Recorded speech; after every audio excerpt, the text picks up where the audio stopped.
asa mention one. What else? Mbaka, you got that as a piece of shit. I could tell you that don't worry. My own side got the brutal. Because I'm up with facts.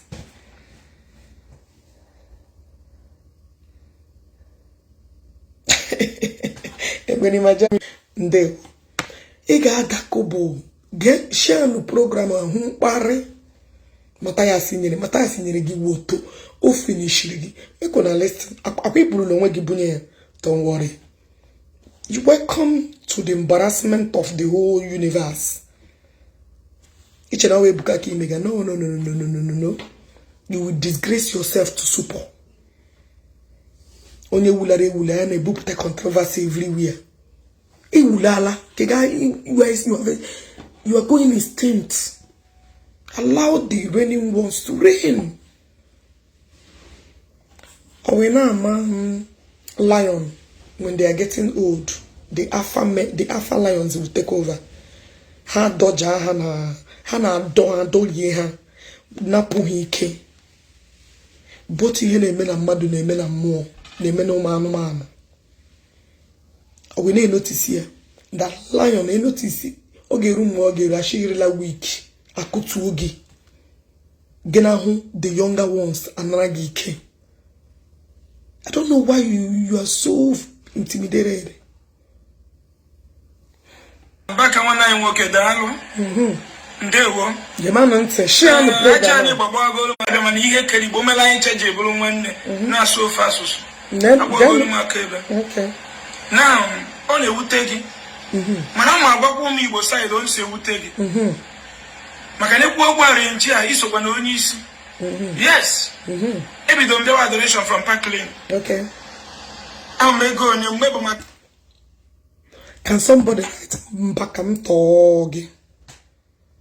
Can somebody say Mbaka? Me, when you mean me, Mbaka. If you know talk off, the war ebidobe. Hage nyego ko. Apanda. Each and every book will be very booty. Or imagine when the book put in that this blew up. Mbaka, CUC. Can number in the first bank list. Then, my boy said to the permanent site of the custard on the ocha. Ever have a board. Echo with me and a bim. It's some waffle permanent site. Okay. Iyo na be konu adoration no ebunye wichi no nya ngula gawa gichi. Okay. Mbaka arrange call. Okay. Eno gi the good Mbaka.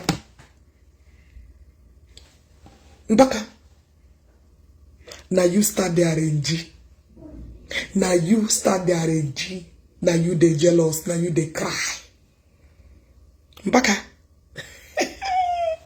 You never see anything. Let me they watch. Arrange bidro na kago. Beyond design, I like that you guys are not sharing this program. Are you guys angry that Ndi Mbaka like Mbaka people? Or no, they angry like Ndi Mbaka? Zion ule shianu yana group uno. Shianu yana group anyway no. Zion aye we move. Mbaka. Apagin na put na that your pulpit nash. No. Akwena no game on the first beginning of arrange. Oh, uje kwe humu aba mu Mathias uje kwe ya bo Ebuka ha. You will hear. Ojo ekpe hu ya mention Ebuka name. Oshe nka ha hu be nwa nka we virgin. Yes, we don't know who you're talking about. But Ojo Mbaka, apogin one that's the right naka. Shouldn't back up no. Yeah, can I please afford goods on adoration? Arrange. And I know. The only thing in I men keep the same matter I forget him. Could only be fight. Yeah, who is this? Not this Arabic back. I'm blocking. Very stupid set of people. I forgive him, ma. Can you be fine? You know, na pattern nka. Ma kwa pattern no gide egunu onye wichi enu. Na ngula gawa gije. You know na nka. Okay. Iwe bia sign na agbali ge egbe. Yes, enwe ike gbo mmadu egbe ma mgba atụ na gị. Okay. Mana nke gwazi anyị. Mana nke pụtazi egwu anyị si anyị na agbagi ya bụ egbe. Bible wee wọrọ dị mgbọ. Arrange.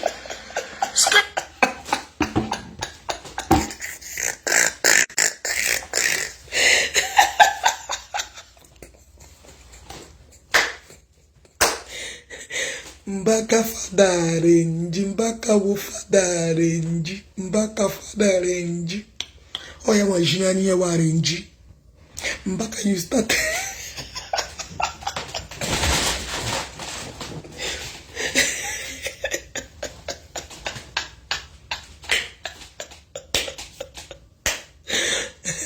Ina gonna Mbaka fadarenji, Mbaka odarenji. You see? You're pointing at Ebuka one, 4 are pointing at you. People will dig out your history, how you started. People will dig you, because everything you are saying against you started it. Arranging in Ibido, people will dig it out. People get dig here. Relax. Now you're there. Atụkwasị AK-47 Bible wee wọrọ dị mbọ. Asị n'anya anọ na sick bed wee na-eme this wee na-eme video. Ya bụ ụlọ m ihe arụ na mbịa so n'ọgwụ na arụsị treatment mpụta echi nso onye Igbo na mmadụ ha na-agwọ ya ma na arụ ọbụla agụ na-agwọ ya. Ihe ndị nna anyị gwara ya na-agwọ ya bụ gịnị? Ndị dibịa nke ndị oyibo kpọrọ doctor. Now Mbaka a na-eme ihe niile na adoration gị n'onye ngwụrụ agawa gị ije ejetesi m ike. Okay. Mgbe jụọ gị onye itiko ka ewu. Okay. Abụ m ọgọ gị nwoke ana m anụ nwaanyị n'ofe iyi. Okay. All the very close to your house. Now at this moment onwere onye amata, onwere onye ofe iyi, onwere onye ugwu na agbọ, onwere onye ama okoro. The whole village is mere critical. Dalụ ngwụrụ okpuru isi gị nwa bụ Mbaka kpegoro ekpere ka ọ fụkwa ụzọ. Ma okpele dalụ ngwụrụ ka ọ gaba ije till date. Ife onye ọchọkọ ọfụ. Mana bịa n'itikuta anụ nwasị ke ndị na-agba ọkada igoyere machine ha ka nkụ. Okay. Ke ndị dash goro ego ha ka nkụ. That is reality. Ndị ebe a ka nchọ ka anyị nụrụ.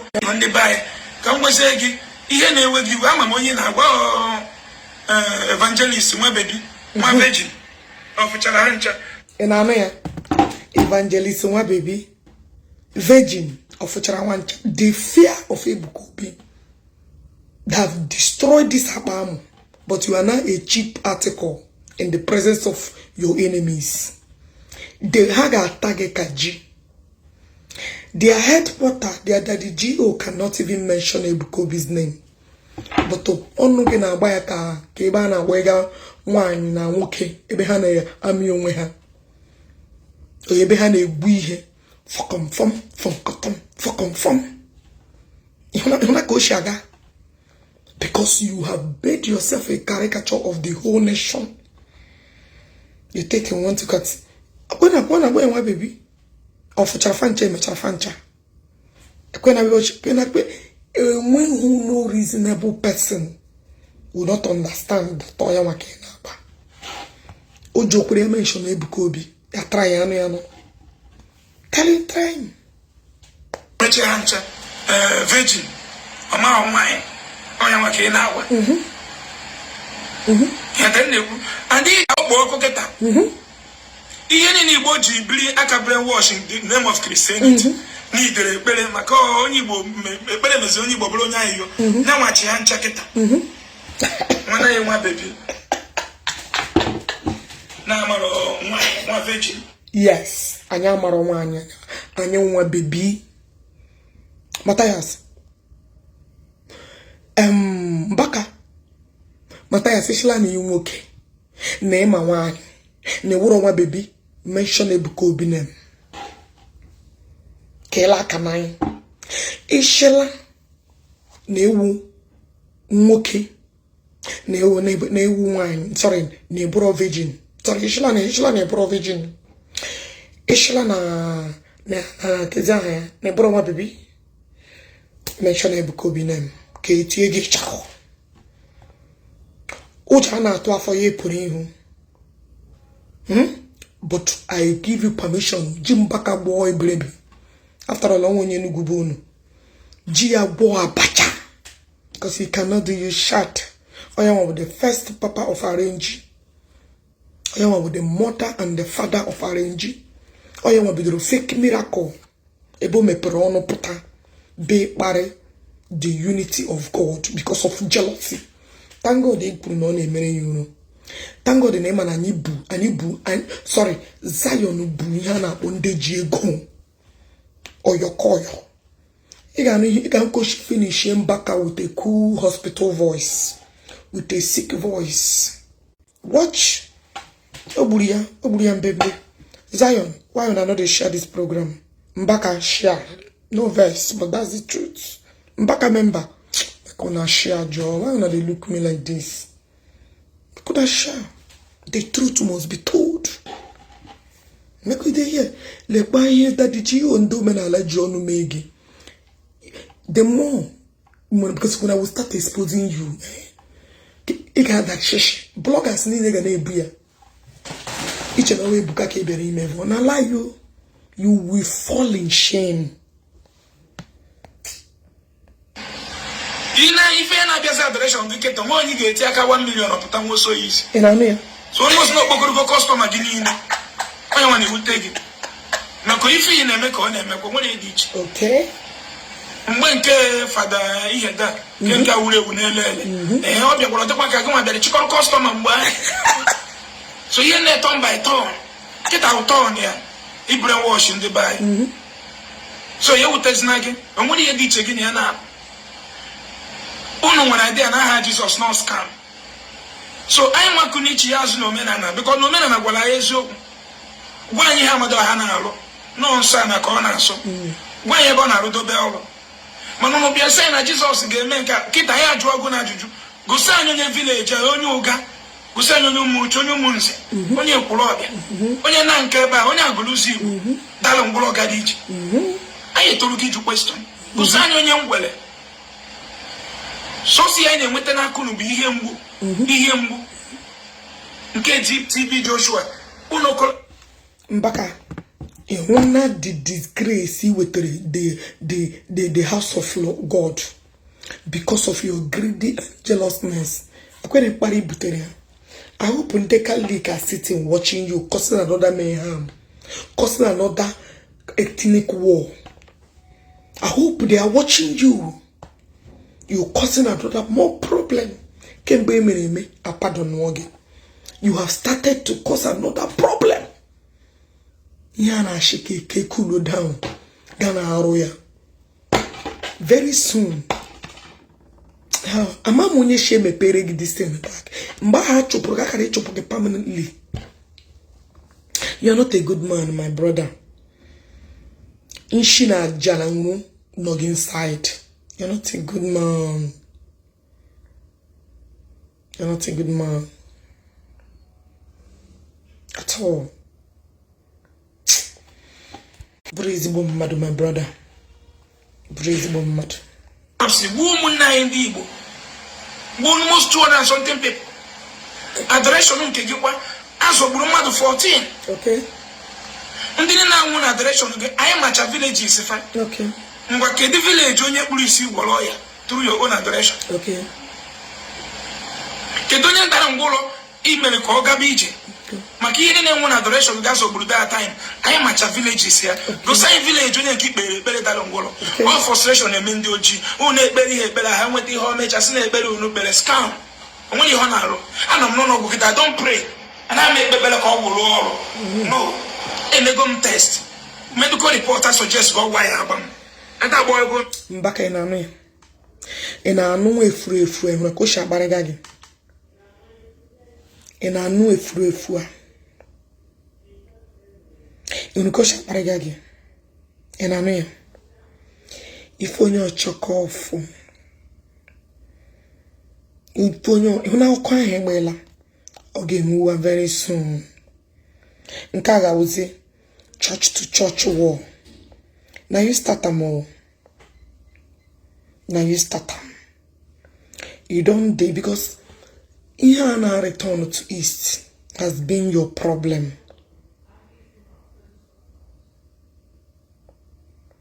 You want to go? I can't this problem now in a cuckoo. Because share no here to the father. Share no here to the what they call them. Share one know how that now this Mbaka chore course. Now the Catholic get bidolo sour, they follow Catholic yogo. If they don't put an end to it. You wanna achieve it. You wanna problem in achieve it all so. This your envy. This your threat that you have seen Ebuka as a problem. Now you go take your hair, carry more. And then when I meant test can show be nakamaka, lungs member and Musia a kidney problem. A mem kidney function test or kidney malik clean. And good to go to. I come on mobile kidney and work about it. And just so you need them transplant as possible. After 10 years of failure, when we do one is no. In their way, I'm not going to no bindiche. Manuno Melonia Fiazaza, when I never got what I know here, no here, Ikune Jugo. Now, Nankamana, I'm okay, cannot look. Mbaka enano ni nyena ewu a anu hia what atona mbia enano ni nyena e go ahead order to insult you and insult other men of God. You know problem. I know this is not a place for this kind of program. But I just want to come and tell people that more are coming. Don't forget to follow this page. Adamaji facts and figures. Me power people anya. The only thing they will not share can them modern okay with you. Because some more things are going to be reviewed. As a man, Maloketa. And when I come on board, my follow. And when I come to the Canada, my US, my London, my Norway. As a man, Kaiji Mariaketa. Reverend Father, as a man, can whoa, can get. Mbazo Buma, the adoration, Yazo Buma, 18. So, Pence, Kaini, went from moon. Mado 18, I want to get Amasi, Ebeni, Fancha, village is a fan. What can do no Bogolo, and I wife village. If anyone a KTB Joshua much a village if I one of me we beru no neme Yendo kame baboni makansi funu na ya 3 Igbo of themselves Ndoki Mataya say one of the most dangerous Igbo man in Omenala Igbo. You are one of the problem we are having. You're a very selfish, self-centered person. You're a very evil man. Ana honga ekwensu jiri gimere mgbarambo. I don't blame Mbaka for giving you a small credit with your rubbish. Mbaka nyere this rubbish in a preaching. So I will not respect his old age and remove jealousy. Mana that so paru go yoda. Mana that he will want a time season on a Bible. There is time to mourn, there is time for celebration, and there is time to die. Mbaka Chenayagi will forever. The time to take over, he's afraid of another person coming to take over. He's not going to be relevant again. Let me tell you, Mbaka is now being intimidated that other politicians are now visiting other churches. He's no longer in Kea. Obia Ekuchaya Keaga. Did you remember Mwana in Mbaka? Can visit? Mbaka saw what took place last election. Governor of Lagos State, Ndi Igbo. Almost everybody. The day Osetri eyes and keep it Obi. That was the day Obidoro fight Ebuka with phone. I'm gonna give you the truth very soon. As soon as I go ahead, I'll play the voice. Yeah. I'm getting him in Alama jet again. You know, Alama also. I'm only on guy here on that side take on an ole. Guys, I'm coming. Okay, I'm on there. So why is he allowing the alarm to ring?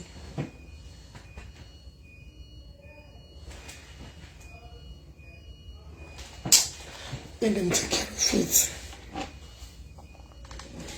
You want to go? Now, Mbaka chini yeni nege binono ya. Mbaka never knew that somebody like Ebuka Obi will emerge and take over. Mbaka, this is the end of the road for you. Accept it because it's about to be reality. All this your maga planning people that will come and testify against Ebuka Obi. We have gotten the whole full record. Stop wasting your time. Stop wasting your time, honey. What people don't know is deeper than them. What people do not know is deeper than them.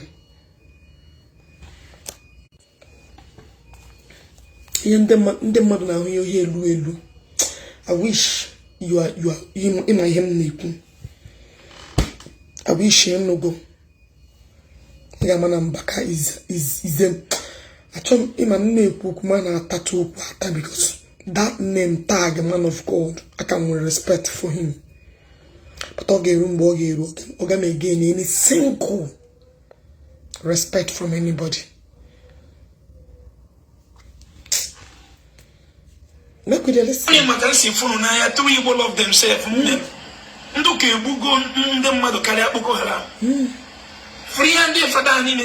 So the politicians and the Omenala Igbo bende mad career. Every day, Omenala na Ishi na hejilaro shekubu madu usuana everywhere. You don't see that one. Why are you always deceiving yourselves and brainwashing all these gullible ones? Why are you always coming out to talk rubbish? I blame Homge. Mbaka gave you a little wings to fly. So you are flying now. Fly and go at Abu, but don't come close to Ebuka Obi area. No time she this bang him with no miss. Why that one with the first arrange? You want to go? Okay, Richard, I shouldn't shut my mouth. Can't have big deal. Ndega sagi opuga sagi. One time. You want to go? So Matthias. He deceive well in wigi. And you went at a little opportunity. Come up. You want a little space. You want to Ndi Igbo kishi love one love one. If you love Ndi Igbo, you wouldn't have deprived a young lady with Christian when a breast cancer. Better for help. Get sure no denounce Jesus. Need get help here. You don't love Ndi Igbo.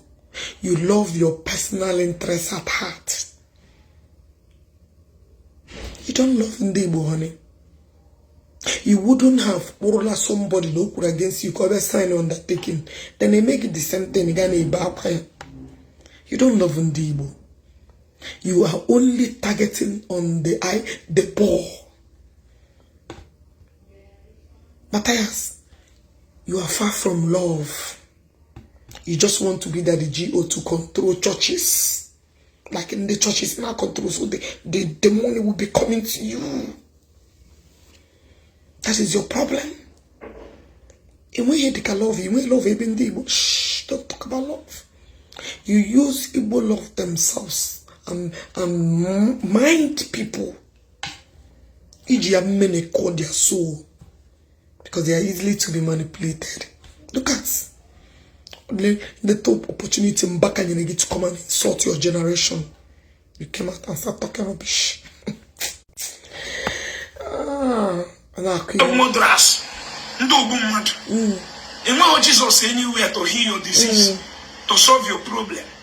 Problem more than mother solve all again. Inano problem more and the man one dance in Roma will get now. Nanya aim with a level of sickness and a treat the way in Nigeria.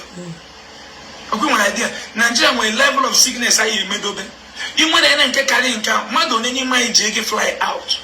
Open is in a community in a country go name when level sickness I got what I'm no bona Oga Feru Reno to I know you will get your control so come what it be a useless one be. But why? I ain't telling it very useless. Okay. I would useless man die useless being when he hit you. Yeah, but chaff people that can die at any moment. I'm going to tell like woman I know Bodo Igbo. Kahama ni job Bodo Igbo bro miracle. I know why nearly 3 times in a day. Kahama I just do opportunity with the money. Kitika I can see you night to my Kaibuni to Muna and they handed down through the DNA silike. I'm a guy to be doing an abuse, so I don't know walk. Oh yeah, cook up with see me. Cook up with see which they get in a walk. Nda the chaka dry coach and dry season. Get in a walk.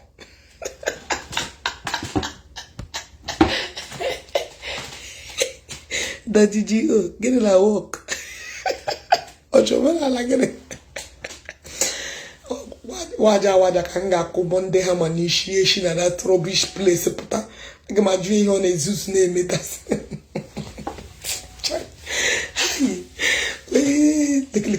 Look at full grown ass man in deceive. I'm praying for you so you will not come at this place, you know. Keep it continue on a Zeus. And you're talking. I talk in a Zeus. Rubbish. Time of young youth, tomorrow, raw school, popular now. Raw hospital, one blast is everywhere. Oto awada the ketasina bishop when you sit tire street awada in the Congo. Yato yadi. Iwaji out. Bishop in a new and a bishop government. Bishop in a new and a bishop government that give order to build road. Kende na iso ne. Okay, igala na Anambra ban. Imane when Ndeji ego ashe they cannot build that road. You have to come from federal government. Uno mapadi ihe. Uno mapadi ihe. Bishop unyoda. Chineke. Chineke. Come on, you're gonna fight she. The allocation agent in the East governors. Kebono. Bishop Garoro goes. Daddy G or Pandam Big Bidoro Wara and Ozo. You don't pass. Rubbish. You don't go. I think face to face at Tuego. Attire had also. How can we a very big role to play in our life? Our because na frustration I in a new ego. My na tafufu, more here I don't know. So again, when I work the modern arrangement, I work it. Some of the highest arrangement. When Africa, I'm working every black man will so. How about his name in Doka? How man solve your problem? Join Omenala. Go, is she join there where? Let me tell you, each other wants to say so. Each other wants to say so. Join there this useless Omenala bourgeois.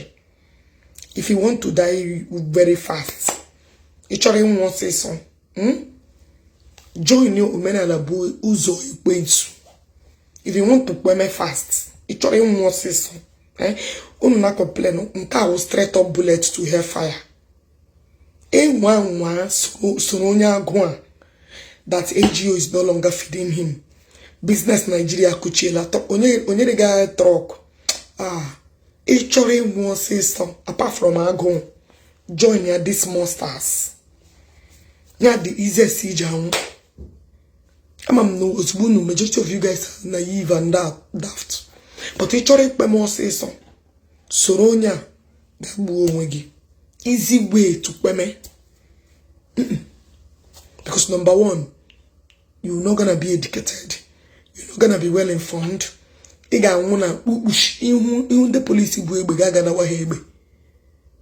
Ihun the police re gaga na zo hebe. egbuo gị gbufuo gị because enweghị ha na-amụta n'aka ha naanị ị ga-amụta n'aka ha to be stupid that harass people other religion not torment others. You want to go? Follow them and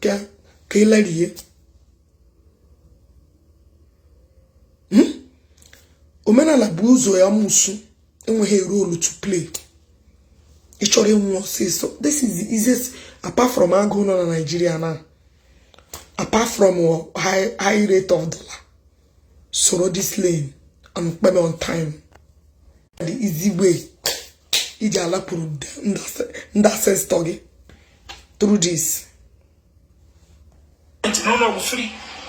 Obere oge na anyị ga-arụta school for ụmụaka anyị. Ebe ụzọ na-adị ọma ya pụta protest ka gọọmenti rụọ ọnya. Ịhụ ihe na-agụ onye. Ịhụ ihe na-agụ onye. Ihe na-agụ onye ahụ. I want to control. I want to take over. I want to be like those that the GO. Enwe interest gị nwere at heart. Fact. Ejiokwu ga m na-agwa gị. Ụzọ na bara Jizọs. Ana m ya egezi itia. Onye m na-blame Mbaka. Mbaka is the problem. Even I need to call Chiremabo J Park. We need to conduct this program very, very well. Because it's a fact. Enough of rubbish. Chiremabo Joe Mbaka had the chance. We need to run this program.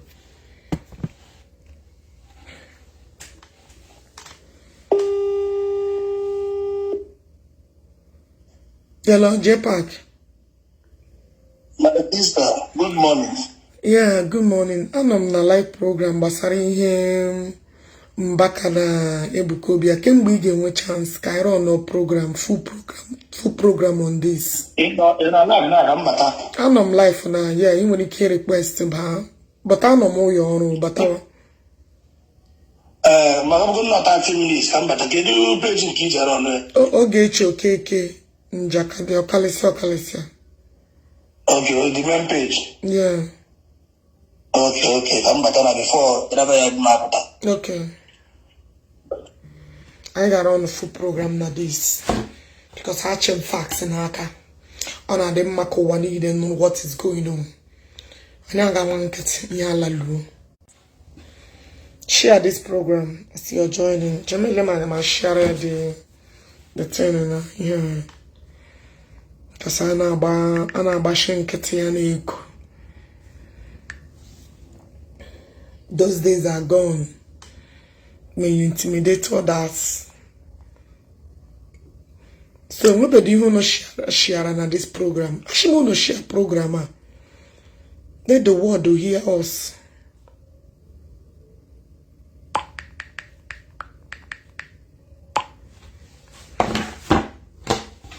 Na koi. I'm not going to joke. Ihe n'ike osuga ihe problem iche na pụtagana o bidoro from the day o buzoritawa small from mgbe Ebuka Obi na announce ego ole American branch rezitere each place rezitere all the day this Mbaka problem bidoro. It be the place where calls. Ebuka Obi announce na ana lota to east. Mbaka be the uwe and abata east. East oba na ndị no ano. That was the first question ojoro. Why can't you stay in that Lagos ebe ahụ no? Ya me problem jiri bido. Ya shinu mba. Ebe na chọrọ ịlọta. Ka ebe m invest ka people ụmụ Igbo bido na lọta na ọdị mmụta ya shi bidoro ndị ebe a nke ha na eburu the same good luck ka obubata ebido politics emewe meeting contact other fathers problem ebido reach my out na akpọ mba nọrọ n'ebe ahụ nwa m yashi mba anọ m n'ọrụ onye nọ na night ọ na-ehi ụra. Before, don't worry about my night, don't worry about my eyes. Ọ ka anya m na-adị. Ọ ka nne m na-adị. The only time anya m na-emepe like this mgbe m na-agbawo. But normally when I'm talking like politely like this, ụta ka anya m na-adị. Ịghọtago? So ọkọ ka ịdị aware where the whole problem started. Now, when Peter Obi was contesting for presidency, Peter Obi did not go to Mbaka again because of the previous incidents that happened. Remember when Mbaka Ishi Buhari wa Messiah, you made a good luck or woberi. So, and we booze of this man AGB, Nana Ego Hansu, Yanara Hanebe deceive and don't deceive. Now, the table at turn. Ebuka Obi has become Ogane pays the homage. Mbaka will be doing. Mbaka had to place call. As time goes on, I wish I'll be permitted to play those voice. But I believe one day, I want more respect to whom where more information will be coming out. Mbaka Ebido problem here. Bawa, why would you allow Peter Obi? Why would you permit Peter Obi? Why would Peter Obi come in? Yeah, share Peter Obi no one nine. F that one. F get home. I'm going to Mbaka na use beaches and FU igekwe. I'm going to Mbaka they use B word na FU. No tom na-ekwu. Agwa gị na Mbaka na-ekwu ọtọ igekwe. Don't worry. Agwa gị na Mbaka na-ekwu amụ n'ọtọ igekwe. Mbaka, if you don't take your time, oh God, if you do not respect your old age, I got daka.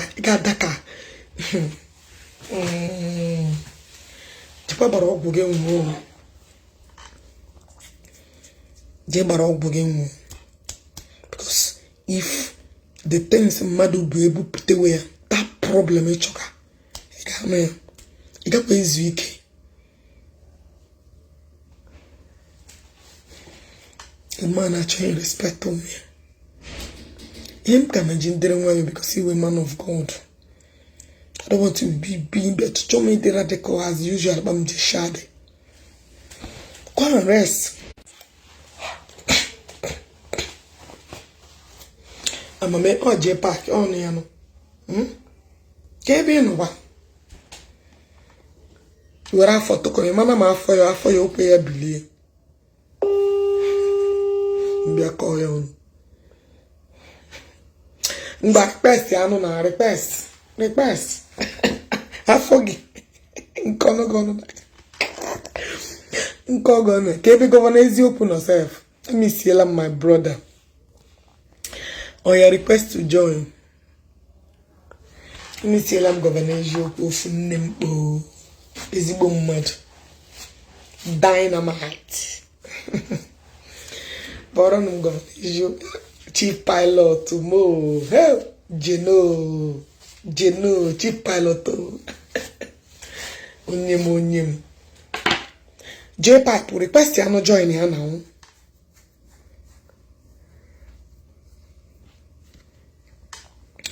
Bola num governor ejoku. Geno, onyem. Governor Ezioku. Tagara my governor Ezioku onyem. J Pipe, woman, watch your tongue. Come on, get out of yours. Come on, shut up. I want to be polite to Aklama fire lagena. I'm a walk, chomi timbu. Kramenya nage woto now. When you should watch your mouth.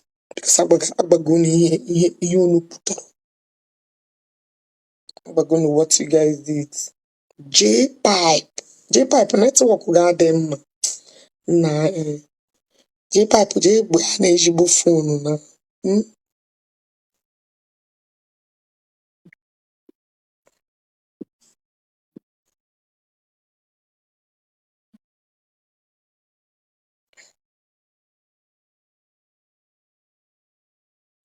As I stay home. Okay, Chema, add the again. Your network is not connecting. Connection failed. Why? I don't know what's going on. I got planning. But another people will request to join. Chema na Attire the manawa. Oh, she network with J Pike. Oh, this person was unable to join. Oh, she network okay. J Pike, oh, she network okay. Pour and request to join again.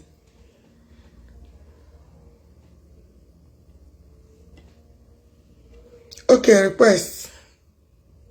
The request here now, I'm trying to add JPAC network goddamn pour and join again.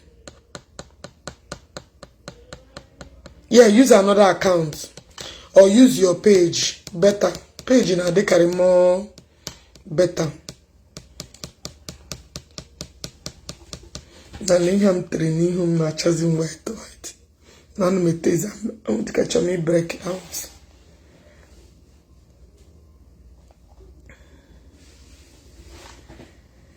Mbaka again. Mbaka you get room here. All this thing nature now. It will not work. It won't work. So about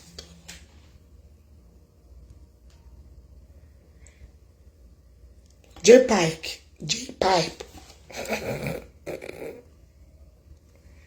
Okpegan. I'm trying to add you Okpegan. It's not working.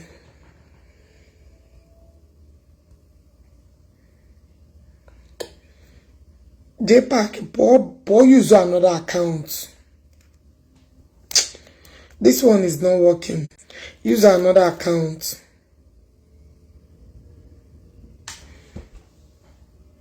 This one is not working. Mbaka is pure evil, no be talk. The man is evil.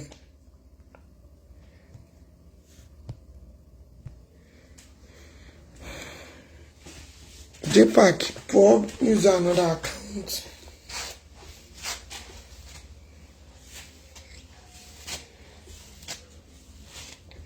Now we need to run very big program on this. This man, when is born mad? When is born mad at all? And then I need to invite Governor Joku to serve. JPAC, that man is born mad.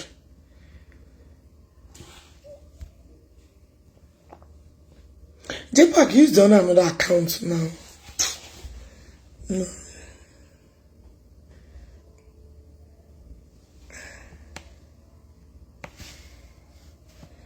I don't got my request here, but it's not working.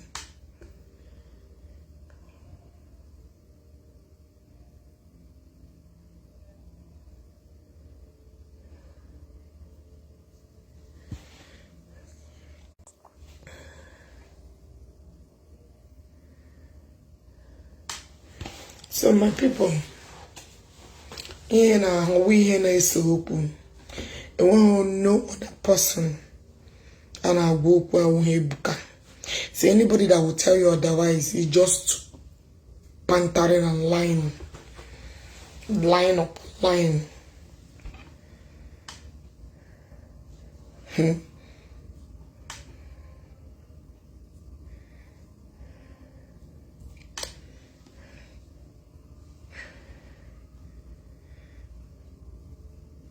Oh, well, I know saga. Oh, what saga? Just the.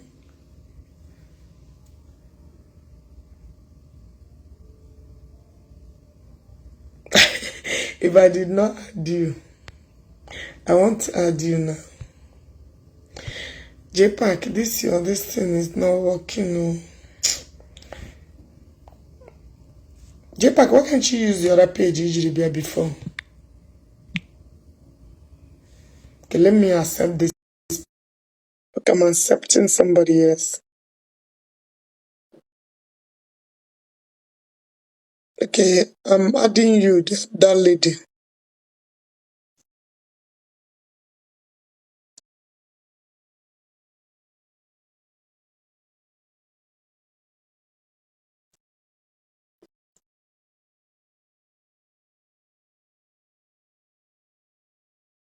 You like me when I'm talking so calm like this. But I'm not a calm person. No. I don't talk calmly. I'm just like this because I'm in a professional environment. Bring me in because I want to preach gospel. Obatosu. Onyem. Alema. Hi. Onyem. No, I don't know connection. Maybe on my work environment is not conducive with the network. But I promise you guys, this program, I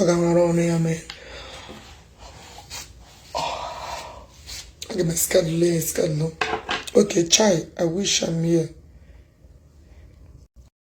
JPAC, did you know request here now? JPAC Chief of Staff. Do you know request here now? That guy I'm governing Ezioku because all my personal, I just like that guy. I don't know why. I just like him. Shine.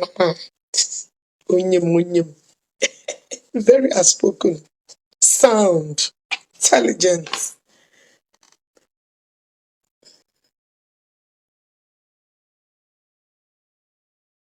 Oshomo, you have added nice. Watch people are saying that I added weight. No way says happiness. I just wish I added him. That I'm governor Ezioku because make we need to run this program very, very well. Did I add? No, somebody Google here. Oh, they got the network coach from my area. I don't know. I added him. And them are the you might be able to achieve. Not even now.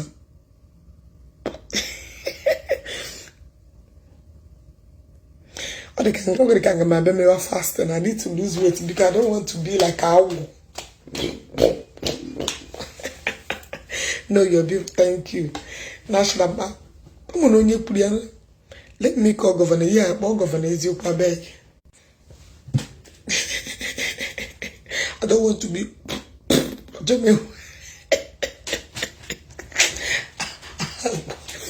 No, the kind of baby.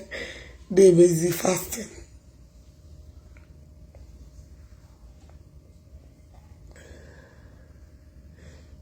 I get belly. No, I don't get belly. Oh. I don't get belly. Oh. I don't get belly. I will be over. It will be over. You didn't hear me last year. Okay, you're looking so plump. Here, hey. You're simply. Nah, look. Dim the prime the other day, you know you're getting weight, shag weight. Because more I'm believe you tell by my face, I guess. I don't know. Maybe I'm too much happiness. I don't know.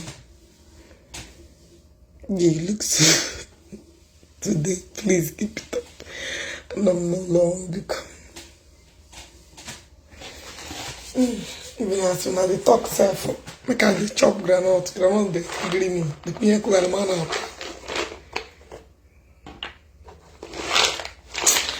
Guys, we need to talk about this thing very, very well. They're very important.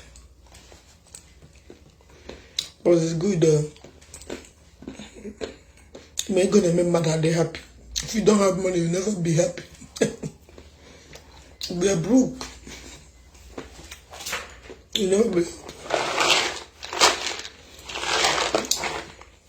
you will join you soon, okay? Because I got planning the program, I plan. I need to make out time. I know I'm a very busy woman, but I need to squeeze out time, honestly speaking. I need to conduct this program. I'm working night shift in Dallas. Hey, I'm trying to add you now.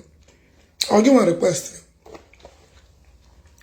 I'm doing night shift. People are resident and na home and I need weekend and night shift.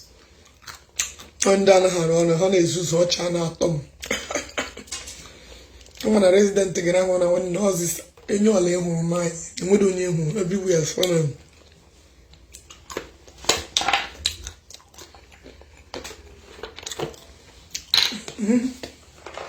I'm not the best shift tonight.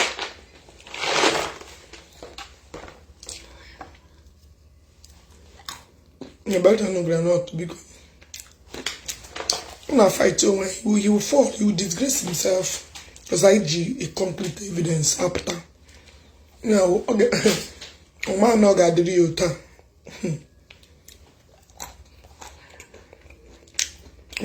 Real time. Facts.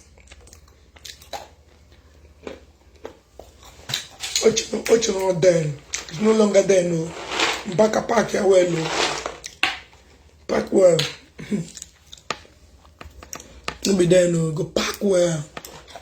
Make me no mistake, I do not. Oh. No, okpu Mbaka. Make careful that I need to sanitize my hand. China. Well, you don't kill me. I disinfected every time. No here about because it demands. And anything you want to touch, do my hands not touch. No. Do my check. From Mbaka no okpu. Mbaka here we be going.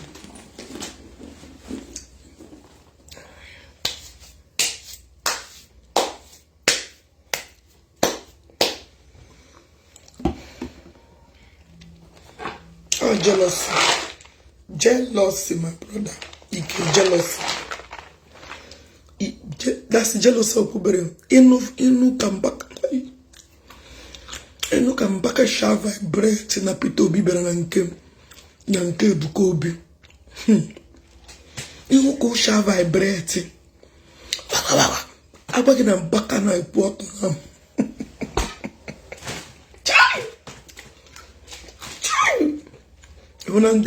Now sometimes this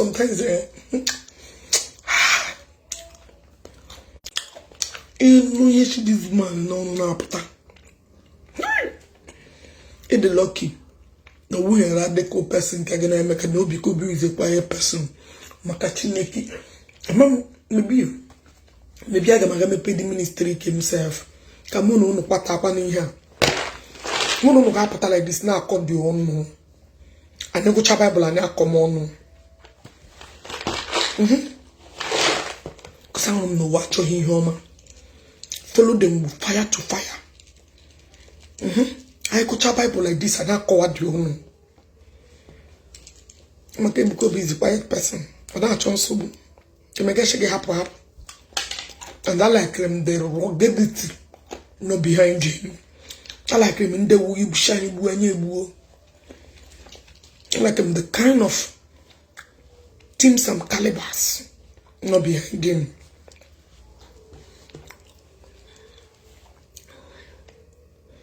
What's judgment between God? What have God to get to do with this one? Or my voice? My voice, don't mind my voice. HRM. Voice is voice for war. Any voice that walk shame. Ya crack him, Gama na mother. You got to crack. Monday na egwu. Ulu na crack on a full gauge. Oheji wunam dem do na mother. If I scream in my voice no crack, I'm not a human. Something is wrong with me. I don't know that crack down. Back to the money there. I'm about to pencil. So no put a crack here like this. Chairman Onya is a human being. How many here nature name? How many here nature name?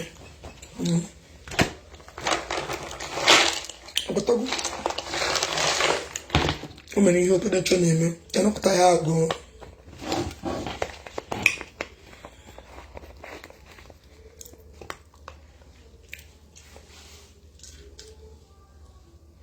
telling you, Ike, my brother, I'm telling you, seriously, one. These people are being intimidated by that young man.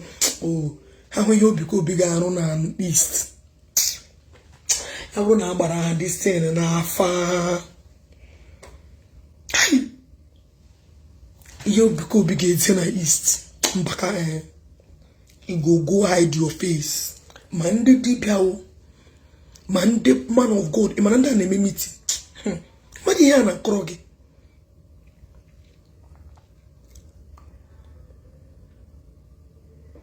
Okay, Japan. Night. I got man no. Night, I got man no. Come on, my brother. But anyhow, if I'm chance, we go. No problem. But we must continue to tell the world Iwaji open.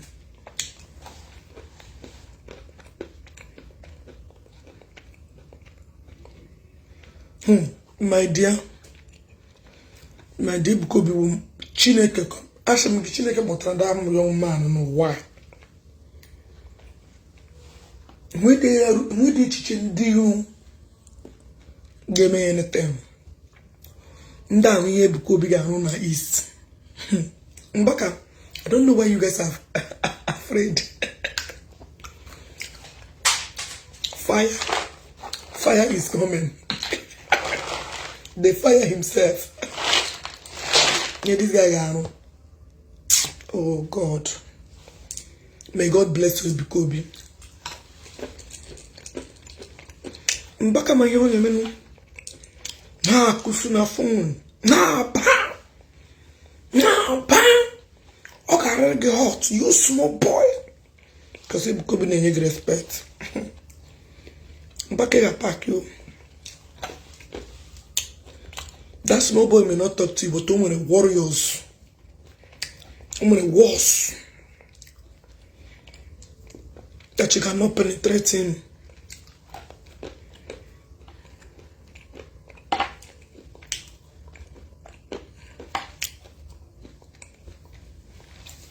I'm telling you, then the men and get you.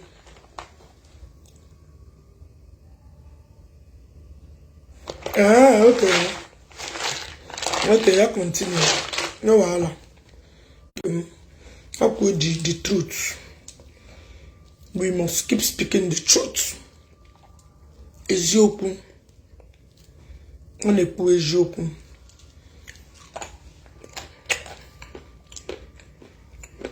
Guys, Ogaga for a minimum. I'm not to break from Bobble 1 hour. Unless I don't call you. Because sorry, I'm not as any other person. Another time. Somebody else is requesting. Come let me see whether this one will permit me. I don't know. Top where any bed. Who is going to stop here?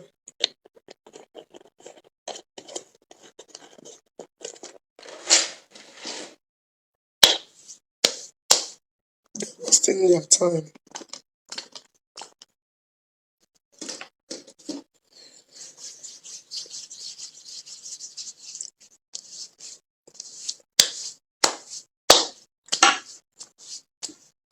I look at the network problem. Hold on.